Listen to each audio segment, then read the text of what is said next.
ఏలూరు జిల్లాలో 11వ అంతర్జాతీయ యోగా దినోత్సవాన్ని పురస్కరించుకుని రాష్ట్ర ప్రభుత్వం అత్యంత ప్రతిష్టాత్మకంగా కార్యక్రమాన్ని నిర్వహిస్తోంది. మాసోత్సవాలను పురస్కరించుకుని జిల్లా వ్యాప్తంగా 5617 వేదికలను ఏర్పాటు చేశారు. సిఆర్ రెడ్డి డిగ్రీ కళాశాల ప్రాంగణంలో పెద్ద ఎత్తున 5000 మందితో యోగాంధ్ర కార్యక్రమం నిర్వహించారు. ఈ యోగా మాసోత్సవాల్లో భాగంగా జిల్లా వ్యాప్తంగా గ్రామ, వార్డు సచివాలయ పరిధిలో యోగా కార్యక్రమాలు నిర్వహించారు.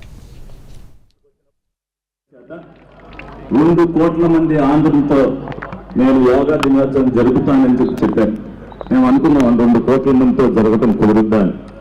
కానీ నెలల పాటు శక్తి వంచన లేకుండా ప్రతి ఒక్కరిని కూడా క్రమశిక్షణతో ప్రతి ఒక్కరిని కూడా ఆంధ్రప్రదేశ్ అంటే ప్రపంచానికి తెలిసేటట్టుగా ప్రజల్ని ఏ విధంగా యోగాతో మార్చొచ్చో, ఒక క్రమశిక్షణతో యోగా చేస్తే ఏ విధంగా ఉంటారని చెప్పి పిల్లల కాడి నుంచి పెద్దల వరకు ఇందులో భాగస్వామ్యం చేస్తూ అధికారులను నిరంతరం యోగా గురించి ప్రతి ఒక్కరికి చేయటూ వారం మండలాల్లో అన్ని చోట్ల కూడా పెడుతూ ఈ రోజు నెంబర్ 21 యోగాంధ్రని ప్రపంచంలోనే ఆంధ్రప్రదేశ్ ఇంత క్రమశిక్షణతో చేస్తుందని చూపించినందుకు మనమందరం కూడా ఆంధ్రప్రదేశ్ ప్రజలుగా మనమందరం కూడా గర్వపడాలి. వాడవాడలా తీసుకెళ్లినటువంటి మన జిల్లా కలెక్టర్ గారికి, జాయింట్ కలెక్టర్ గారికి, దీనికి సంబంధించినటువంటి ఈ కార్యక్రమంలో భాగస్వాములైనటువంటి ప్రతి అధికారికి కూడా ప్రత్యేకంగా కృతజ్ఞతలు తెలియజేస్తున్నా.